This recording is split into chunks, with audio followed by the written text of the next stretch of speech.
Hello students, welcome back to my YouTube channel Ganesh শিক্ষক। তো students, আজকে তোমাদের একটি মোটিভেশনাল স্পিচ বলে শোনাবো, সেটি হচ্ছে ইংলিশ এডুকেশন সম্পর্কে।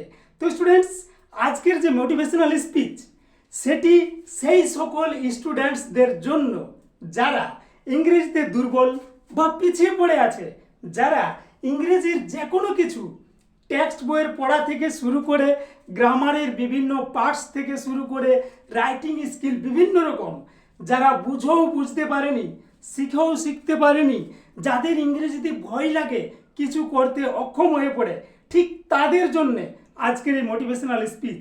এবং সেই মোটিভেশনাল স্পিচটি তোমরা ধ্যান দিয়ে শুনবে।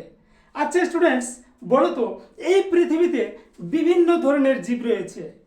যে সকল জীবগুলো দাঁড়াতে পারে, চলাফেরা করতে পারে, তারা কিসের বলে, কিসের ক্ষমতায় চলাফেরা করতে পারে, সোজা হয়ে দাঁড়াতে পারে?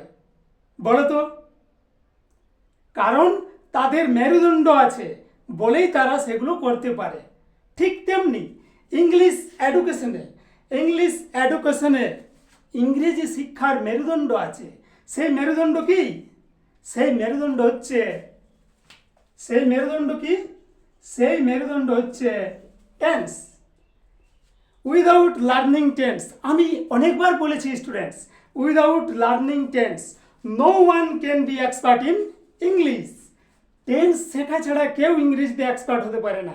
আর আমি বলবো, তোমরা যে কোনোভাবে, যারা পিছিয়ে পড়া দুর্বল স্টুডেন্টস, যারা ইংরেজিতে অনেক কিছু বুঝতে পারছো না, তারা অবশ্যই যে কোনোভাবে টেন্স ভালোভাবে শেখার চেষ্টা করো, বোঝার চেষ্টা করো, মনে রাখার চেষ্টা করো।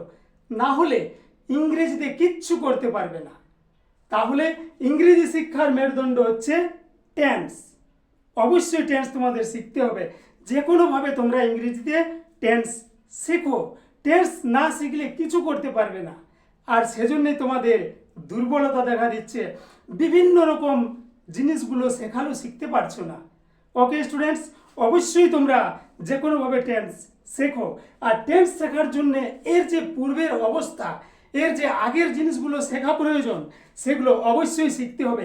এগুলো আমি বিভিন্ন মোটিভেশনাল স্পিচে বলেওছিলাম যে টেন্স শেখার আগে কি ভালোভাবে শিখতে হবে পার্সন এবং যে নাম্বারস রয়েছে তাদের সঙ্গে হেল্পিং ভার্বের যে ব্যবহার, সেটা আগে শিখতে হবে। তবেই সে টেন্স ভালোভাবে শিখতে পারবে। ওকে স্টুডেন্টস, তাহলে ইংরেজিতে এক্সপার্ট হতে গেলে অবশ্যই টেন্স শিখতে হবে।